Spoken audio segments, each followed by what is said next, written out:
নবী সাল্লাল্লাহু আলাইহি ওয়াসাল্লাম হাদিস শরীফের ভিতরে বলেছেন কিয়ামতের ময়দানে আল্লাহ তাআলা যারা বিচারক হবে, শাসন ক্ষমতা যারা মালিক হবে, যারা শাসক হবে, এদেরকে আল্লাহ তাআলা তিন ভাগে বিভক্ত করবেন। তিন ভাগে বিভক্ত করবেন।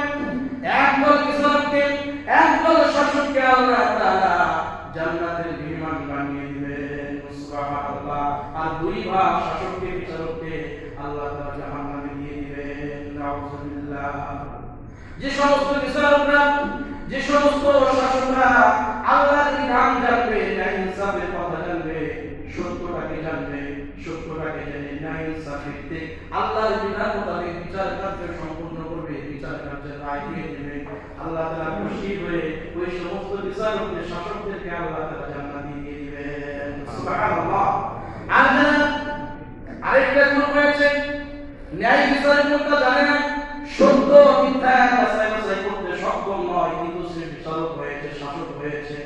জনগণ এমন বোকা, এমন মূর্খ লোকদেরকে, এমন জাহিলদেরকে ক্ষমতা দিয়েছে, সত্য মিথ্যা কোনটা, ন্যায় বিচার কোনটা, আল্লাহর বিধান কোনটা কোনটা সে কিছুই জানে না। সে কিছুই জানে না। যে ব্যক্তি সত্য মিথ্যা জানে না, যে ব্যক্তি ন্যায় ইনসাফ জানে না, আল্লাহর বিধান কোনটা সেটা জানে না, সে কোনদিন সত্য বিচার করতে পারবে না। তেমন বিচারকরা সমাজের ক্ষেত্রে হবে, এদেরকে আল্লাহ তাআলা জাহান্নামে দিবেন।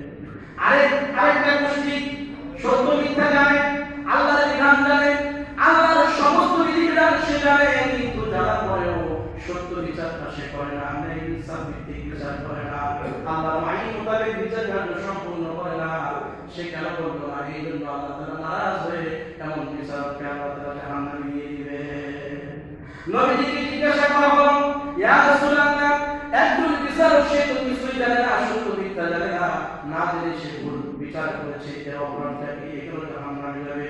নবীজি বললেন, সে কেন জানতো না? আর না জেনে সে বিচারক হলো, এটাই হলো তার অপরাধ।